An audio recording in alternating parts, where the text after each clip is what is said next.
আসসালামু আলাইকুম গাইস, আশা করি তোমরা ভালো আছো। আলহামদুলিল্লাহ আমি তোমাদের ভালো আছি। প্রতিদিনের মতন আজকে তোমাদের মধ্যে আসছি রান্নার ভিডিও নিয়ে। আজকে দেখো ভর্তা শাক দিয়ে আলু দিয়ে ভাজি করে পাবো। শাকটাকে ধুয়ে পরিষ্কার করে বসিয়ে দিয়েছি, লবণ দিয়ে দিয়েছি, কাঁচামরিচ কুচি দিয়ে দিয়েছি। এখন দিয়ে দেবো আলু কুচি।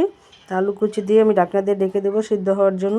তো দেখো অনেকটা একদম সিদ্ধ হয়ে কমে গেছে, অনেক পানি উঠেছে। পানিটা ভালো করে একদম শুকিয়ে নিব। আর ভর্তা শাক দিয়ে আলু দিয়ে ভাজি করে খেয়ে দেখো ইনশাআল্লাহ মুখে লেগে থাকবে। একটা আপু বলেছে উস্তা ভাজি আমার মতন করেছে, খুবই খুবই বলে টেস্ট হয়েছে, সবাই খেয়ে ভালো বলছে।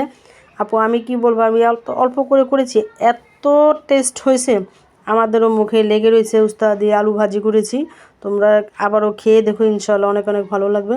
দেখো শাকটা সিদ্ধ করে নামিয়ে নিয়েছি, 2টা রসুন কুচি 2টা পেঁয়াজ কুচি দিয়ে ভালো করে আমি একদম পেঁয়াজ রসুনটাকে বেরেস্তা করে নেব। দেখো পেঁয়াজ রসুনটাকে ভালো করে বেরেস্তা করে নিয়েছি। ওখানে আমি দিয়ে দিচ্ছি শাকগুলো, সিদ্ধ করে শাকগুলো দিয়ে ভালো করে একটু নেড়ে ছেড়ে দিব। তো দেখো নেড়ে ছেড়ে দিয়ে আমি একদম শাকগুলোকে নামিয়ে নিব। তোমরা আবারও বলছি এভাবে ভর্তা শাক আলু দিয়ে ভাজি করে খেয়ে দেখো ইনশাআল্লাহ গরম ভাতের সাথে সেই লাগে সেই।